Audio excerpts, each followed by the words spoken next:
Hello everyone, my name is Kyle for Nintendo Players UK, and you may know me from my TikTok at Kyle Voices, and today I am joined by the delightful Estelle Ellis, voice of Krystal from the classic Nintendo GameCube game Star Fox Adventures. Hello Estelle.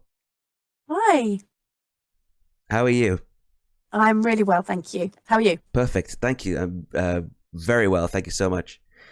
So I think most people know you for your time at Rareware, and we will talk about that in a little bit. But I wanted to start off asking you about your current work at Venom Gaming. First of all, congratulations on your work anniversary, by the way. You. I saw that on LinkedIn recently. Um, Yes.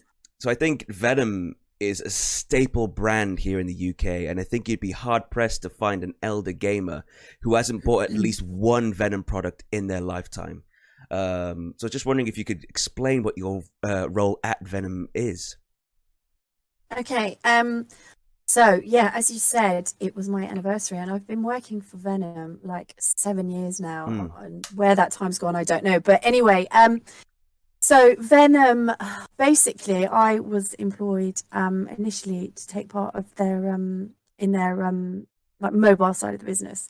And as Okay. I slowly sort of became more part of the team and settled in, it was apparent that gaming is pretty much my thing. Yeah. And I kind of moved into the gaming side with the rest of the team. And I am sales. I've always been sales. Oh I love wow. people. I love connecting with people, working with people. Mm. So sales seemed like an obvious choice. And basically, since I kind of joined there, that's basically what I do. And I'm also a bit of a hunter and gatherer, so I like going for new business and new opportunities.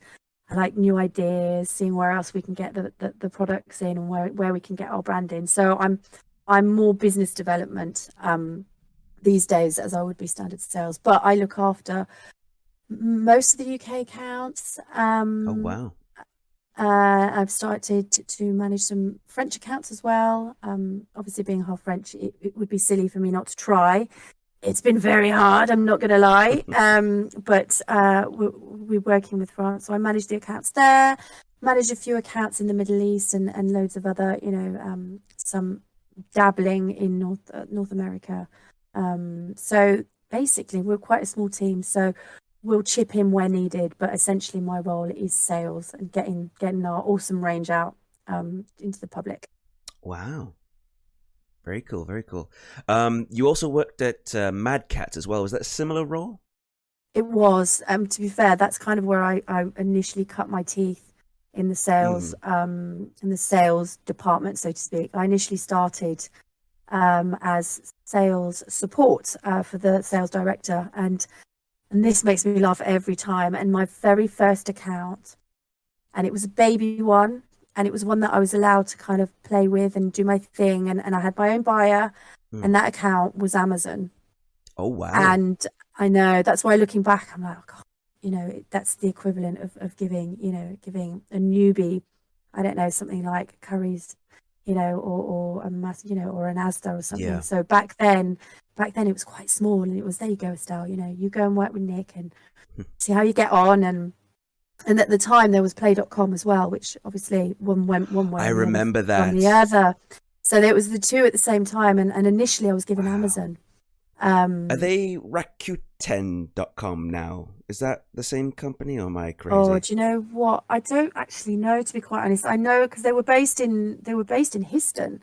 Mm. And I remember, I know that the only reason why I still remember that is because one of my best friends actually lives in that village, and it was so random because you had this big onliner, Hmm. and in this really quintessential tiny village in Cambridge. But I think they got bought out. They went into liquidation, I think, didn't they? And then, Yeah. so I don't actually know. Like with many sort of online businesses, they tend to be bought out by conglomerates, don't they? And then you kind of lose track of Yeah. who and where they are. So I don't really know with regards to Do that. you remember Um, gameplay.com? I think so. Yes, I don't think I had dealings with them though. Okay. Because Don't I've think actually so. looked back at some old magazines recently from like the late 90s, early 2000s, and it's kind Hmm. of a blast to be like, excuse me, um, all the old websites I used to order from, like all the Yes. old products and stuff. I thought, God, that there used to be a website. I used to, and now they're just nowhere to be found. There was Yeah, one it's website I used to use called Import Madness, where I bought a okay. lot of the import GameCube games. Like I had like Paper Yes. Mario and stuff, Yeah. and they were quite affordable as well. They took ages to send the games over, Mm-mm-mm. but yeah, just like it's almost like you use these websites, you have memories of them, and then you go and Google them, and they're nowhere to be found, and it feels like you're Well, being gaslit. Like, did those it's actually even exist? they did, but this is kind of where, and again, people have their own opinions of Amazon, but this is kind of the perfect example where sort of Amazon's grown, and you'll find that these small onliners have Yeah, either created marketplaces with these guys or have completely disappeared, unfortunately. yeah, So it's a yeah, shame. yeah, it is. Yeah, the online landscape has definitely changed in the Mm, last decade.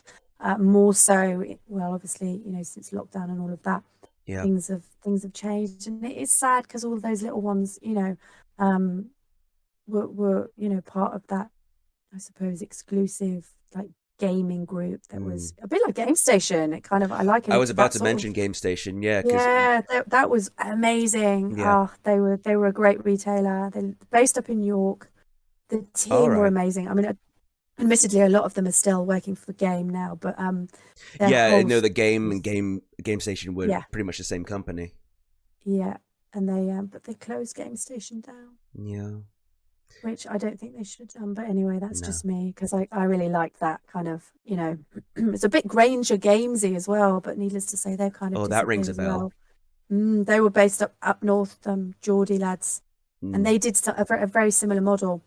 But again, that didn't seem to work. So that's a maybe I'm shame. wrong. Maybe they were right to merge. Mm. So yeah, where I grew up in Bangor in North Wales, Okay, yeah, nice. there was Game and Game Station were opposite each other, which was Yes. weird. Like, Yeah. so you had your choice of like sometimes Game Station would have more affordable stuff. Yes. I Well, they did remember, the secondhand stuff, didn't they? That was their thing where you could yeah, trade they games in were and that. more secondhand. They were more like maybe more retro stuff, like CEX is Hmm. now with their kind of Yes. secondhand and the retro Oh, stuff. Yeah, so we were talking about old game shops, Game Station specifically. I wanted to mention that that's where I got my Band Hero set back when I think Mad Catz were responsible for making a lot of the Guitar Hero, Band the, Hero, it was and the Rock Band stuff the that they Rock Band did. stuff. Yeah, That was it. Yeah, we and went into partnership with them, yeah, because it's in and the when you boot up the game, it says Mad Catz in the intro, which is really yes, interesting. we Um, I got that created pack. so much. Yeah, I can imagine. I got that pack for about 50 quid with the game. I was Hmm. like, God, Hmm. I'm chuffed. That's brilliant. Um, but yeah, were you working for Mad Catz at that time with all the I Band Hero was. and Yeah. I was. To be fair, I worked at Mad Catz, I think from 2005 mm, for 8 years. yeah, Yeah, yeah, which is about right, 2013. And we to be fair, it was amazing because we worked with Street Fighter licenses, the Call of Duty oh ones. We yeah, worked with Rock Band. Rock Band was massive. I mean, mm, I remember the quantities coming in were, yeah, and at the time it was Guitar Hero, wasn't it? You were either Guitar Hero or you were or Rock Rock Band, Band. yeah, and And the each had whole their separate sort of yes, devices. yes, I mean, both could work absolutely. on either game, but it was like they had Yes, their stuff, and yes. it was so much of it, and it was such a big fad, and then all of a sudden it went poof. And they tried again with the Guitar Hero reboot on Xbox One, PS4. I don't even Mm. think this conversation is going to end up in the interview because it's Nintendo. But anyway, we'll Yes, we'll of we'll, course. we'll talk anyway. Anyway, I'll cut this out. It's fine. That's Um, brilliant. Yeah, of course. That's but a good not point. Nintendo DS did have Guitar Hero, and Rock Band Yes. was on Yeah. DS, even though I don't think there was any accessories for it. No. I I know think Lego Rock Band was on DS. I'm not really familiar with. I suppose they were kind of catering again for sort of the handheld market, which, you know, That's a big accessory market. yes. Yeah. Yes. Different, Mm, completely different. And I'd say different demographic per se. yeah. Um, but yes, again, a lot of history on the handheld. A lot of, Yeah. familiar feelings and, memories. Well, I mean, I'm gonna go into even for that in a me, minute because Okay. I'll tell you my history with the handheld. But I wanted to it's to finish off my story about Game Station in Bangor. So Yes. Game Station, I actually remember what the Game Station was prior to being a game. Actually, I think I did. It was an Hour Price. Do you remember Hour Price Oh, yes, I Records? do. It was HMV, Virgin, and Our Price. Yeah, Yes. Yes. yeah. I do HMV remember that. was a different building, and eventually Yeah. they won up, and now it's a pound shop, which they seem to be Yes. stacks of those everywhere. Yes. Yeah. But I remember it was in one price, Our Price. The only thing I remember buying at Our Price, because I was very young and I wasn't really into music at the time, was some South Park figurines, because that was like the big thing Okay. at the time was South Park. Yes. Yes. Yes. Even though Yes. I probably shouldn't have been watching that at that age. I was going to say that. Tell you what, my That was, generation has yeah. been like, and generation now, we're just there's so much unrestricted access to everything. It's like it's a Yes. wonder why most of us aren't in a mental asylum. Oh, well, we probably all are. We just Yeah, don't know. exactly. Yeah. It's all a simulation. Yes. So No. Game Station closed down eventually, Yes, it did. and it was just Game. And I think they ended up like not selling retro stuff or like secondhand stuff. They got rid of like Xbox 360 and PS3 very early, Yeah. I think, and then because like CX were doing that thing, and in Bangor, even Game is gone, and Wow. it's a horrible sort of scary insight to the death of the high street, where all these Again, shops are getting replaced by like it pound shops and it vape ties shops and in. stuff. Yeah, It ties into all that Amazon, the whole, I know. the whole platform, the online, and I mean, I'm guilty for it as well. Yeah. As opposed to browsing or going in, if I want something, I will ultimately Google it, Mm, find it on the net, and I'll find exactly what I'm looking for. Almost. I was thinking about this the other day. It's almost like you're manifesting what it is that you've got in your mind, whereas I before know. you had to just explore with whatever was in a shop. Mm, And I suppose that's and again, I suppose the cost of renting a property when it's yeah, it's essentially so much cheaper to run a website than it of is course. investing in bricks and mortar, and you've got the live stock there. That's it has changed a lot, and as you say, it's the high street is dying, unfortunately. We are seeing loads of eateries now, aren't we? Like different food types that I Oh suppose God, yeah. are Anything taking to over make you some high obese. streets. Yeah. Foods are good for you, it's Oh like, yeah, but we are kind of seeing the high street change, yeah. aren't we? It's It's looking different. yeah for people who grew up in oh God, I don't even want to say this. The late 1900s. I've heard someone say that before. I'm Yes, like, Jesus. Oh my God, that's that's actually accurate true, now, isn't it? isn't it? That's making me feel really I old, like know. really old. Do you, That's do you remember the 1900s? Yes, I do, yes, actually. Yes, it's yes, I spiffing. do. I was there. I was I was there, yes. there with Oh, my they're making massive the custard. mobile phone. Yes. Um, but yes, that's a bygone era right there. Mm. Um, I don't know if was there anything else you wanted to add on to that? Because I No, I don't think so. no, okay. No. So going back to what I said about elder gamers owning these products, I was big into Game Boy back in the day. I mean, I had a Game Boy Color that I took Yeah. everywhere. I had every accessory you could imagine. There was light magnifiers, battery Yes. packs, Yes. amplifiers, AC adapters, Yeah. so you didn't have to use the batteries. Worm Yeah. lights. Love I don't know it. if you remember those. Yes, I do. Yes. That's um, hilarious. There was. Yeah. It was. It was the thing though, wasn't it? It was yeah. just. Like this was back before this was the iPad generation before the iPad generation. A lot of Yes. us were just giving Game Boys and be like, oh, go be quiet in the corner, play your Game Boy. Yes. Yes. And Yes. that was It's me. true. Absolutely. And it was. Yeah. Absolutely. And I had a big Game Boy bag that I would just take everywhere with me. It never left my sight, and I'd have all the the old cartridges, the Game Boy cartridges that would just fill up all the little pockets. Yeah. Yeah, that was such a big thing for me growing up. Was I brought that I'd go on holiday. Like my parents would book holidays to Canary Islands, Yeah, take it with and you. they would they'd be out in the pool sunning. I'd just be under the parasol, just playing my Game Boy. I'm like, this is what I want to do. You brought me to a country that I don't want to be at, and not to I'm be hot. not to be unappreciative, but yeah, I appreciate it now going on holiday. But yeah, back then, yeah, as children we didn't realize. No, exactly. You don't know how good you got it. Have you seen the Game Boy builds on TikTok? No, I haven't. Do I need to see it? So yeah, I've reacted to a few of them as Mario, where I dress up as Mario and be like, "Oh, what's going on here? What's this?" And that's brilliant. Thank you. I pride myself on that impression. I love that.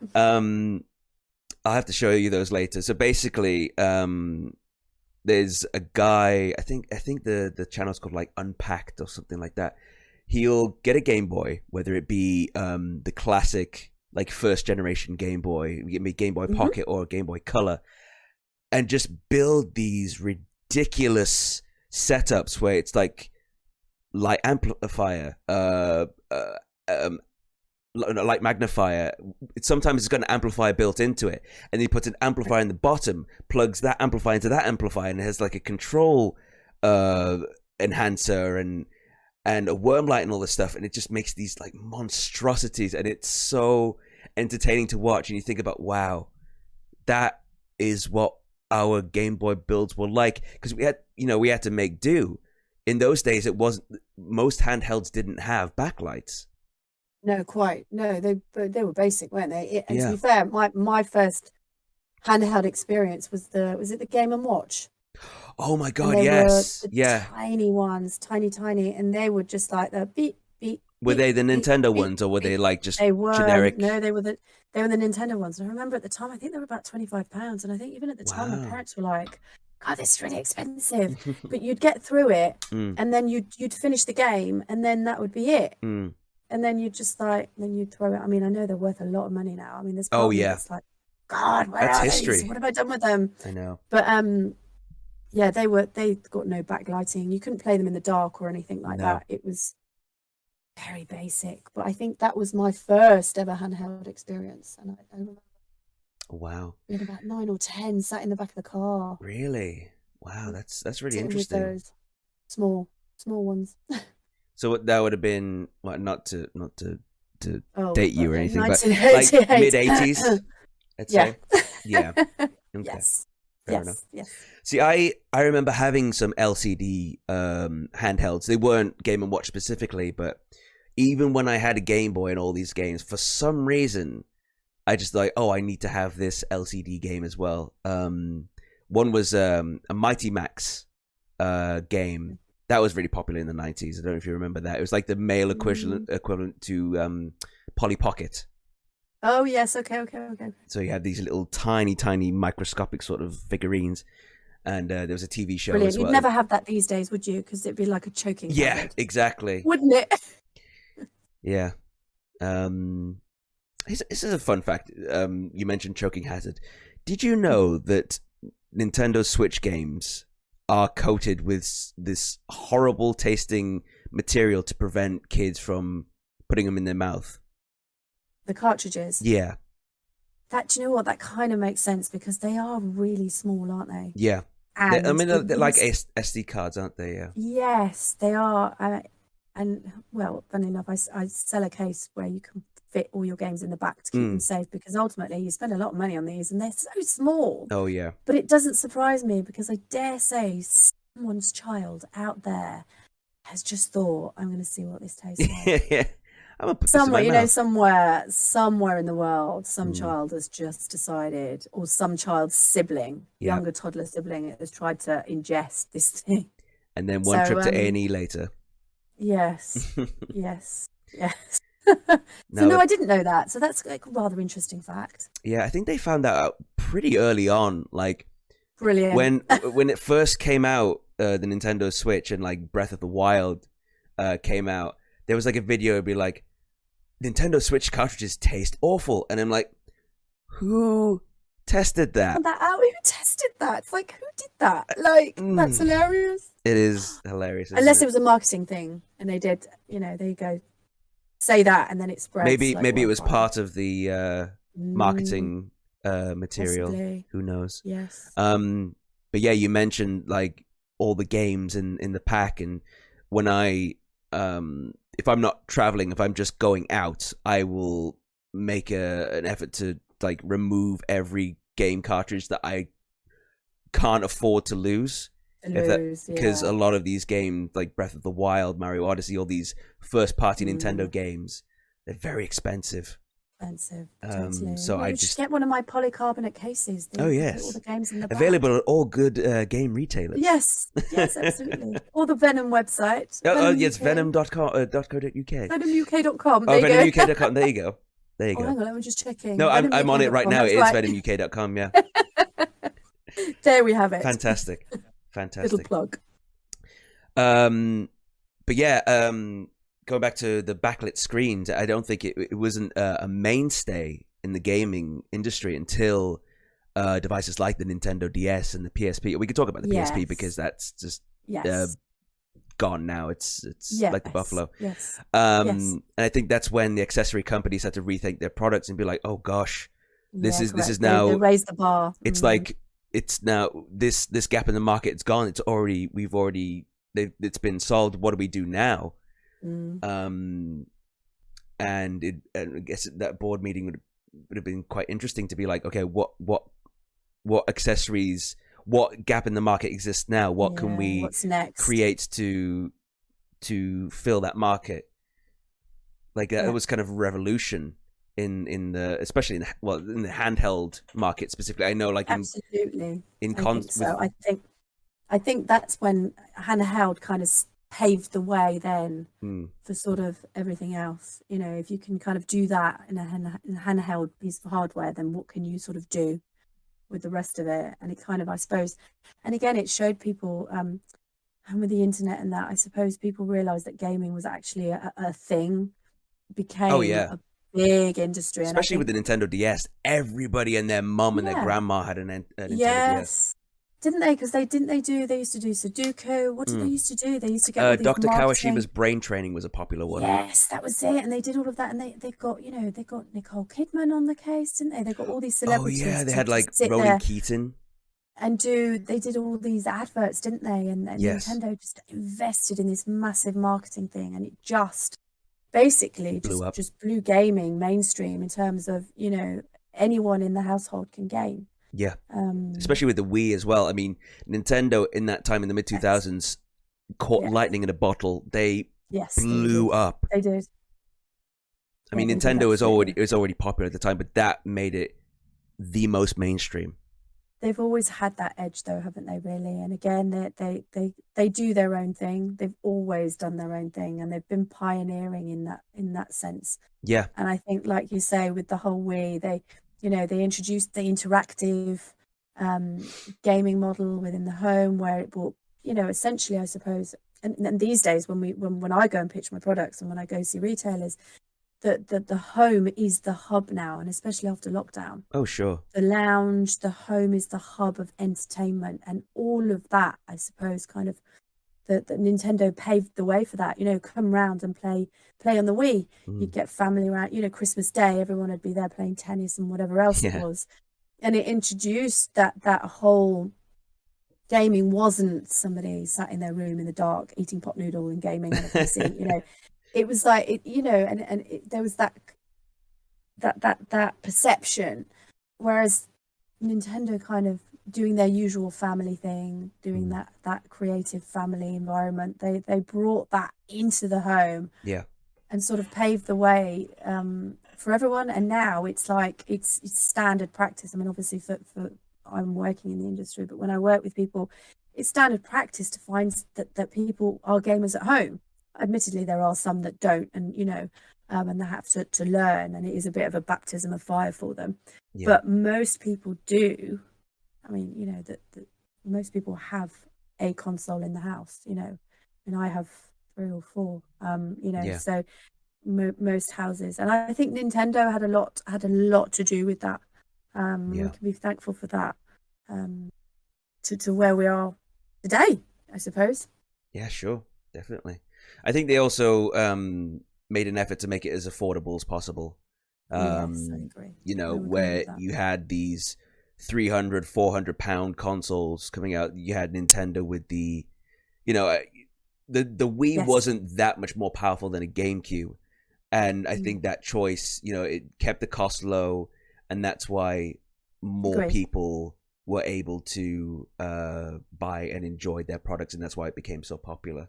Absolutely. Yeah, they're very aware of their market.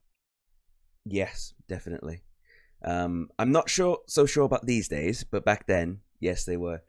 But again, that you see, they never surprise me though, because I know there's always a lull and there's always like a dip, and then it's almost like they kind of they come in waves, and it wouldn't surprise me. In fact, I'd probably say that they are definitely 100% working on something in the background that will again sort Oh of, yeah, of course. take that breath away, the decade surprise. But they're not. It's not as. It's not. There's not. There's not. Which I like. There isn't that sense of rivalry, as we find with the other. With the other platforms, the Nintendo kind of holds They its just do their own own thing, yeah. regardless. Yeah, and I think, and I like that, because anyone who's got an Xbox or PS5 or Sony console, they'll, We can't talk about that those. most of them. I know, I kind of. It's okay. That they other all, console, yeah. yeah, they're all involved. They're all involved with Nintendo as well. So it's almost, that's the one that we can all appreciate, regardless of what platform we game on, if that makes sense. Yeah, of course. Another thing I wanted to mention, this is kind of off topic but on topic, go back to the kind of backlit screens, the handhelds. Back when they weren't backlit, are you familiar with a game called Boktai? I am not. Okay, so it was a Game Boy Advance game that was made by the creator of Metal Gear Solid, Hideo Kojima. Okay. And it used sunlight. It had a solar sensor in the cartridge, and it was a vampire hunting game. You were this solar boy, like this kind of vampire hunter who used sunlight. And so you'd go outside, you'd get rays of sunshine, hit the sensor, and that would power your gun. That would make it more powerful. But it also, when it came to exercising the demons, like purifying the vampires, you needed constant sunlight to be able to progress. So if you didn't have constant sunlight, you could not progress in the game, which I thought was really interesting. Okay. And every handheld that had a backlit screen did not work well outside. Like when it was okay, backlit screens didn't work well. Frontlit you could get away with, like the Game Boy Advance SP, you could turn it off and it could just function regularly, normally like that. But at some point when the screens became backlit only, it became impossible to play outside, like in the sunlight, because it was just too much glare. And it was like, and that was it. Yeah, it's like using a tablet instead of using like an e-reader or a piece of paper. It just wouldn't work. Just doesn't. No, but I'll tell you something funny, that how I managed to get away with playing that game when the sun wasn't out. I bought a blacklight, which obviously emits UV rays. Right. Okay. And that is what the game needed to function. You just needed. So what I did. So where would you use that? What can you, like? I don't, because I don't know a lot about blacklights. So let me tell you my really. You talk about like gamers being pot noodle basement dwellers. This is the kind of the example for me. So I had the GameCube. Do you remember the Game Boy player that would attach to the bottom of the GameCube? Oh yes, go on. Yeah. So the cartridge, the Boktai cartridge would stick out slightly because obviously it needed to make room for the solar panel on it to absorb the sunlight. It would face kind of upwards. So the GameCube there, game in, black light like in front of the game, and I just play on the TV.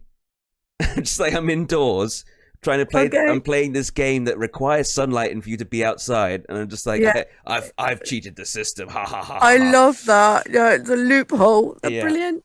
See, if you had that, we had proper internet, you could have shared that, and that would have been, you know.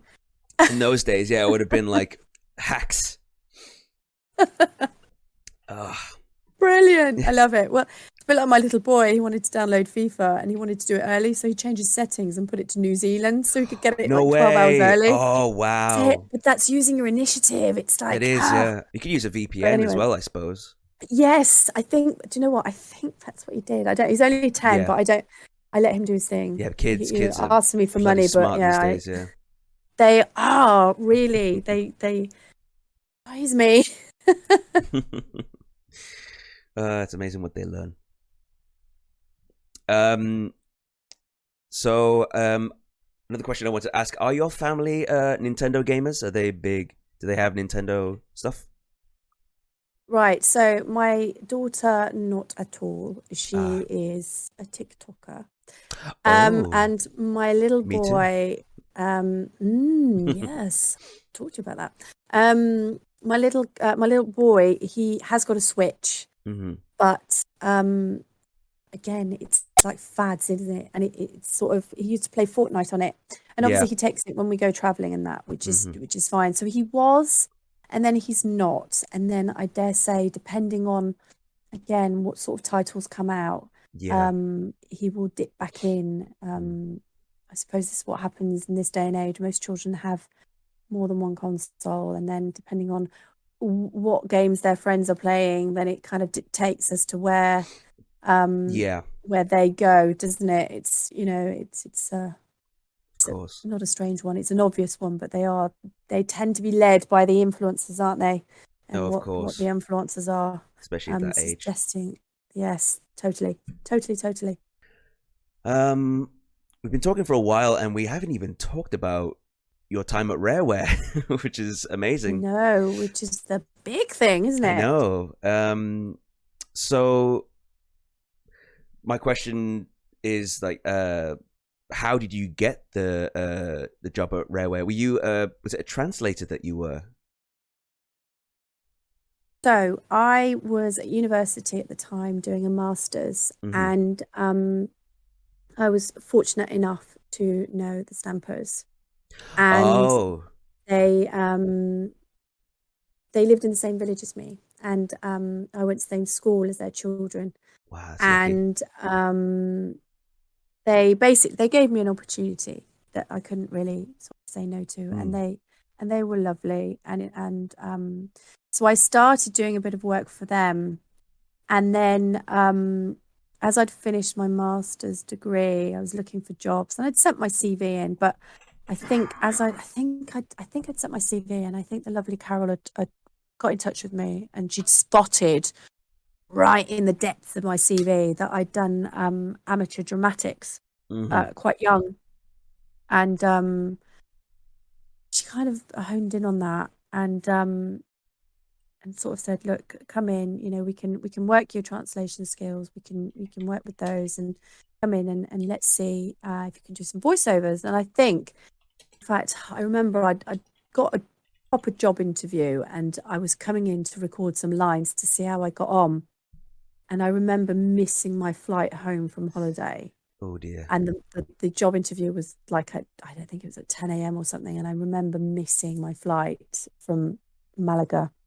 Back in those days, I was just like completely irresponsible, and I remember waiting all night to get like a 6 a.m. flight back in to make this job interview. Anyway, needless to say, the rest is history, because obviously they took me on board, and that's kind of where I started, and a bit like sort of every kind of family run business, you kind of get stuck in, don't you? And if there are I'm happy to, you know, you've got a job description, but a job description doesn't really mean anything, does it? No. It says that you do a role, but if you enjoy what you do, then you'll go off and you'll make tea and coffee, you know, or you'll go and do the other little bits and bobs, you know. I'm not one of those that's like, oh, well, it's not in my job description, so I'm not going to do it, you know. Yeah. And it kind of evolved from that in terms of, okay, well, if I can do it, I'll give it a crack, you know. And that's kind of how I evolved within that role. Dabbled in a few different things, you know, got stuck in. And that was where I kind of, you know, that's where it all started, really. Oh, wow. Fantastic. So was it what was your job title? I see on LinkedIn it says translator. Was that primarily? So that was primarily what I did. So basically, I worked with Nintendo of Europe with translation files, and I translated the French text for a lot of the Game Boy titles. So there was Saber Wolf. I think I did. Oh, wow. A Banjo. I can't remember. There was a couple that I worked on. Yeah. I mean, looking back, I think, to be fair, they got me to do it, and I suppose they put me in that role. They probably didn't have to, but I did it, and I thoroughly enjoyed it. And obviously, it brought me to where I am today, and obviously the lines that I did. But I suppose I was the point of contact there when the guys would update text files and wanted to kind of check that stuff was right and done properly. And I suppose I was sort of the middle person between Nintendo of Europe and obviously Rare, making sure that certain things were done at given times and that text files were updated and sent through. And I also, as I was translating the text files, I'd send them to the boys, and we could see the French version there and then in the actual Game Boy as it was being played. Sure. So it was a great experience for me in terms of translation skills. Obviously, I've not translated professionally in a long time. But it was in a gaming capacity, and it was just great to learn and see how it was all, you know, put together. So that was my main role. But then they would pluck me out and say, you know, "Oh, come and do the voices," and that's kind of where Star Fox came in, and the whole Krystal thing. They would just phone me out and say, "Oh, can you come in here? Can you do these few lines?" And I suppose I was on tap, so it was easy for them to put stuff together. And if they needed me, "Oh, quick, come throw these lines together. We'll render it and we'll animate that and see how it looks." So it was easy. It was easy, and most of us obviously were there, weren't we? There was Steve and there was, you know, John Silk and all of that. So we were all thrown in as and when we were needed. Yeah. See, growing up playing Rare games, I've always and I had an interest in voice acting as well. I was like, oh, I've always wanted. When I grow up, I want to do the voices for Rare games. And then I realized that every voice in a Rare game is done by someone who already works there. Like they very rarely, maybe more, they do it more commonly now, but back in the day, it was always someone who was on the team. You know, like your Chris Sevor and all those guys. It was like, oh, you can do voices, can't you? Yeah. Okay, come and do some lines. Get in. Yes, and it was using the resources that they had at hand, because it was a very protected environment. I don't want to say it was like, it was secretive, but not in a bad way. It was a protected environment. It was like a little club. So it was like a family. Yeah. It was like a family, and it was all a case of, you know, it was so sensitive, wasn't it? Especially back in those days as well, that it was, you know, you only needed like a small leak and that would be it, you know. Yeah. So it was a case of protecting that at all costs and ensuring it was all just like protected, so that the overall product at the end was a surprise. And that was all part of the excitement though, wasn't it? It was like, the second you knew they were working on something, you knew something magical was going to come out. So essentially bringing out outsourcing stuff was more of a challenge, because trust, you know, and again, expanding that bubble of trust, or the circle of trust, if that makes sense. So I completely get that. And again, that sort of environment is massively creative. So somewhere in there, you're going to find someone that can do voices, you know. Yeah. And you know, us Brits, we're around so many different accents that we're bound to pick up, like, many different characters. And you know, we grew up with shows like The Fast Show and all these, you know, these characters, and you just absorb it. Like me, Oh, all my Enfield. voices have Yeah. been absorbed by all the media that I've consumed over the years. Yes, it's true. It is true. Strong characters. Yes, I Oh agree. yes, definitely. Mm. So is it primarily French that is your second language? It is, yes, Okay. very much so. I mean, well, I'd say my English is as good as my French, really. Or maybe my French isn't like a little bit out because I don't get to use it as much. Obviously, I speak to my mum in it all the time. Does she live in France or? No, she lives here in the UK. I'm Oh, currently living interesting. with her at the moment. Oh, okay. That's a long-standing well, as I said, I'm renovating a cottage, so I've been living with her, but unfortunately lockdown has massively dragged things along and caused some significant delays. And as we say, when you start doing any building work, it always takes twice as long, doesn't it? So True. I currently live with my mum. Yeah, she's I in do. the UK. I She's live with been my mum too. There's nothing to be ashamed of. oh, I love it. And to be fair, I'm really grateful. I do. Again, you have to glean the good bits Oh yeah, of course. out of situations. You have to so wonder I'm where you'd grateful. be without them. Well, completely, totally. I'd be there in the universe, a little star somewhere. Yeah.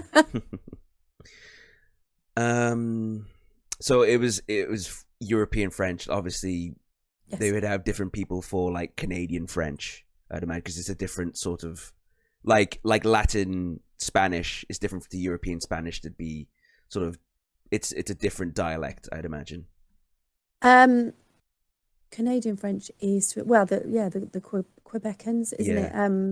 In terms of the translation of any of the texts, I think Nintendo of Europe at the time were only very basic. I think it was just German, French, and English. Obviously, you had the Japanese versions, but Yeah. I think that's as far as it pretty much went. But my French is French. It's probably better than mine. Oh, Way better than mine. Like the only second language I can speak is I can speak some Japanese because I've learned oh like in the wow! last few years. But I Do you grew up. speak Welsh? Yeah, dwi'n siarad dipyn bach o Gymraeg. Oh, So, I love that. That's and I amazing. can say llanfair pwll gwyn gillgo gelych yn dobeth Santa goch. But Wow, that's that train station, isn't it? yes, well, yeah, that's all it's famous for. It's a train station and an ice cream shop. That's all it's there really. Oh, I love it. That sounds So incredible, though. That's nuts. yeah. Yeah, I love that. Brilliant.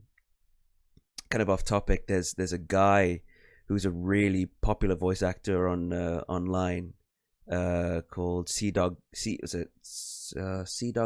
or something like that. His name's Connor. He's actually from that area, and now he's That rings a bell, that sea dog thing, yeah.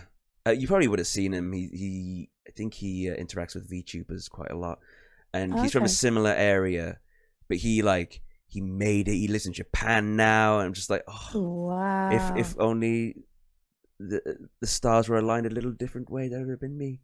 No, but I'm sure he put in all the effort to get to where he was, so he deserves That's it. nuts. But it's weird to think that someone so close from home Yes. has made it, But it shows you that it is possible. Yeah, of course, Doesn't it? definitely. So I love that. Little snippets of hope that, yeah, do you know what?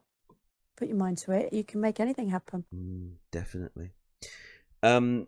So which projects would you say you are most involved in with Rare? I mean, you mentioned some of the Game Boy games like Saber Wolf and Banjo. Do you know what? I would probably, looking back now, either it's because I have fond memories of this, or it's or because maybe it was a lot of work. But I did the motion capture for Joanna in Perfect Dark Zero. Oh, I think I heard that. Yeah, that's interesting. And I do remember doing a lot for that. I do remember doing Joanna's lines, but I think I got removed. Well, I don't Yeah, think I know I got from removed. what I remember, she was redubbed to be American. That's and it. That really baffled me. I don't know why. Well, again, trying the target demographic, though, wasn't it? Really, it's kind of, But she was like the female version of James Bond. I just don't know why. Wasn't she? She was, and Lara Croft was American, you see. So it would have been nice to have. I think you're probably right. If they'd have had I might not be sat here if they'd have kept me in. But I think you're possibly right with that analogy. it would have been nice to kind of keep that element. Because Perfect Dark was pretty much a spiritual successor to GoldenEye. Yes. Which, by the way, is coming back, and it's kind of amazing. I know. It's the GoldenEye team that did it, though, isn't it? So, apart from Kevin Bayliss, I think he was the guy driving that one at the time. But I know, obviously, he's up north now. But yeah, that's really exciting as well, isn't it? Yeah. That's just interesting choices. I suppose when Rare went to Xbox, some executive decisions were made by Microsoft, possibly. You can only speculate at this point. So I would probably say you're not far wrong. Yeah. So we move on to your current work as Krystal, and I wanted to ask you that when did you discover that you had a fan base? Because you've really embraced the character, just like Charles Martinet with Mario or Roger Craig Smith with Sonic. You just like adapted this character, and it's become part of you. She has, and do you know what? It's a bit of a sad story, but I'm not sad because I've done a lot of work on this. Unfortunately, I married, in a nutshell, I married the wrong person. Yeah. And me too. Yeah. So and when I found out about the Krystal fan base, because somehow my ex-husband found some clips on YouTube of me voicing sections and that, and as some exes do, and I was still with him, scouring through the comments, and he basically came home, and there was all sorts of trouble and mayhem because a few of the fans had commented and they'd alluded to the furry fandom, the furry guys. And I was like, so anyway, this ensued, and I think at the time I was like, what? I was like, I know I've got a couple of clips on there, and I was like, oh, it's just like, this was like 15 years ago, you know, I didn't look at the comments, I didn't really know, and he kind of made such a big deal of the whole thing that I kind of did a bit of digging, and I think as I did that, I was kind of like, oh wow, so there is it was a lovely dawning on me, you know. It was kind of like, oh wow, so you know, it's been that long, and there are still people, you know, like supporting her. And as I said, obviously he picked up on the comments that, you know, that were the ones that obviously, you know, but there were loads of other comments that were like just really endearing and like, you really know, wholesome. And and I just thought, wow, where's this come from? And I think Mr. Krystal had approached me mentioning a couple of things because he'd interviewed me way before, and I can't remember because I dipped in and out, just, you know, just chatting and that. And I think he was like, oh, would you be interested in some voice acting again? And I said, well, look, you know, if there's an audience for it, if there's a you know, a taste for it, then yeah, of course I'll try. And that's kind of when he mentioned it to Gagnatar, and Gagnatar at the time I didn't know, and I'm so grateful for that, and I'm so grateful for him. Was kind of like a dog with a bone. And I think obviously at that time I was obviously going through a terrible divorce. And I knew that I wanted to do this, and I wanted to come back and dip my toe and see how well it would be received. Yeah. For me, creatively and trying something different. But I knew it kind of wasn't the right time because of everything that was going on. You know, sure. It's all about timing, isn't it? And I kind of said that I'd be interested, and obviously Gagnatar was there in the background, you know. And I think every sort of 3 months it was like, yeah, would you do it? Would you do this? I'm working on this mod. I need you to do this. And I was like, oh yeah, I'll do some lines. That's fine. Little did I know what 3,500 lines looked like. Oh, so this was the person that organized the Half-Life 2 mod. The Half-Life 2 one. So at the time, and I remember, and again, I'm like, oh yeah, you know, when you kind of have a couple of drinks, you're like, yeah, I'll do that for you, no problem. Like, yeah, great, I'll, you know. And it continued, and he was kind of, and he's the sort of person that, and I am so like that as well. But it's like, well, you give someone your word and you do it. Yeah. And I think because I kept going and because obviously he believed that and he was right, I also kind of felt compelled once the time was right to say, all right, then, here we go. And that's kind of where it led me into sort of, dipping back in. I mean, I started my Twitter back in January 2022, this year. Wow. Very stealth, under the radar, kind of watching and seeing. And obviously I was doing these lines with him. And at the time, obviously, when I look at it, it's like a doorstop, really, the amount of work that there was to be done. Yeah. And we kind of took it in our own stride. And I suppose it was through watching and getting through it, and talking to the odd person that I realized that actually, there is, and even now there's way more than I thought, which is amazing. How they've all kind of stuck together and kept her alive, so to speak, all these years. I never forgot commendable, about really. it. Even like, playing Star Fox Adventures, which is probably one of the games that have the fondest memories of.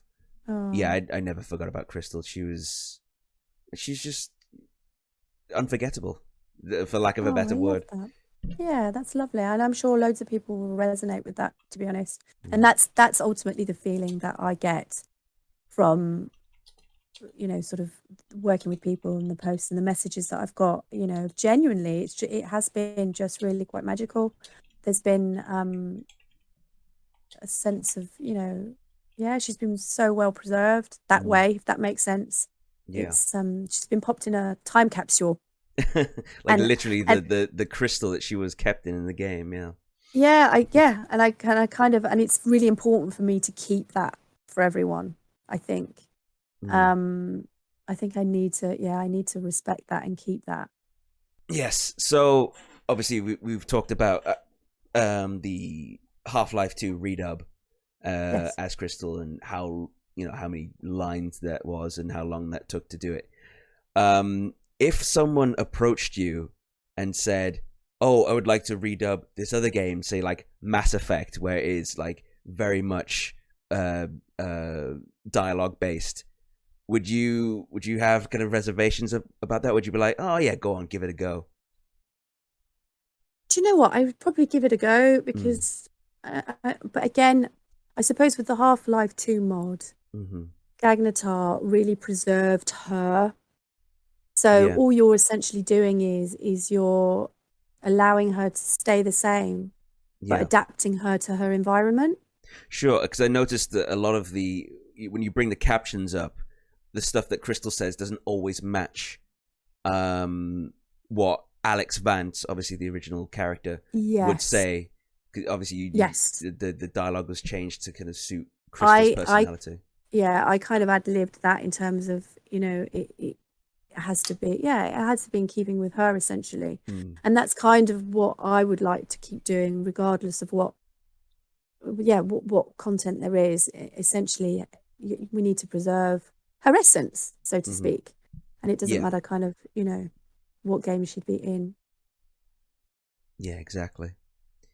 So what projects are you working on at the moment as Krystal? I know we haven't discussed this in the recording, but obviously Star Fox Event Horizon is something that you've announced recently that you are involved in. I am. That's the next big one that we've kind of been looking into. And again, I suppose that again is a completely different piece of work, but it's sort of, it's all original. You're not recording your lines based on existing. No, this is all new. Yeah. Yes. So essentially, it is all new, and I suppose we kind of want to offer, maybe what has been a long time coming, if that makes sense. Yeah. So we're working on that, and again, seeing where it kind of takes us. And as I said, trying to keep her essence as much as we can. Of course. Yeah, it looks like I discovered the project a few years ago, and it looked absolutely mind blowing to think that Yeah, he's a very good. He's fan, very talented. Yeah. a fan was able to make this incredible looking project. I mean, Yeah. fair play to him. He's very talented and Mm. again, very, committed, focused. Um, yeah, it's, it's mad. Yeah, it is. It's amazing what fans can make these days with the games. We were discussing gaming back in the day in the 90s and 2000s. It was a pipe dream for people to be like, I want to make my own game. They really had to, Totally. they Yeah. didn't have any kind of means to publish games, whereas Yeah. now it Totally. you can just put it on Steam and it's out there, and it's Well, incredible. this is kind of what I've been taken aback on Twitter. It's like there's so much raw talent out there Mm-hmm.